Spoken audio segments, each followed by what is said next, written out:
అలాంటి సందర్భంలో మా గ్రామానికి మొదటి నుంచి ప్రశ్నించే తత్వం, నిలదీసే తత్వం, పోరాడే తత్వం మా గ్రామానికి ఉంది.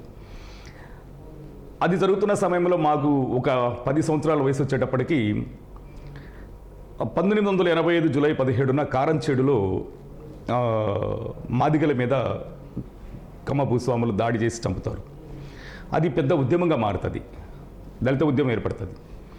ఆ దళిత ఉద్యమం ఏర్పడిన సందర్భంలో మేము చిన్న వయసులోనే దానికి అంటే కారంచేడులో మాదిగలని చంపారంట అనేటువంటిది, కమ్మలు మాదిగలు చంపారంట అనే దీంతో కొంత మాలో ఆ గ్రామానికి ఉండబడిన సహజతత్వం ప్రశ్నించడము, నిలదీయటం ఉంది కనుక మా గ్రామం నుంచి దళిత ఉద్యమానికి కేంద్రంగా మారుతాం. దళిత ఉద్యమానికి ఆ కారంచేడు ఘటన మీద జరుగుతున్న ప్రతి పోరాటంలో మా గ్రామం నుంచి భాగస్వామ్యం ఉంటుంది. దానిలో భాగంగా మా అన్న కొమ్మూరు విజయ్ కుమార్ గారని, ఆయన దళిత మహాసభలో కత్తి పద్మారావు గారి నాయకత్వంలో జిల్లా అధ్యక్షుడిగా పనిచేస్తుండేవాడు. ఆయన స్ఫూర్తితోటి మేము దళిత ఉద్యమంలో భాగస్వాములు కావడం, బాగా ఉద్యమంలో ముందుకెళ్ళడం అనేది జరుగుతున్నది. ఆ క్రమంలోనే ఎక్కడ అన్యాయం జరిగినా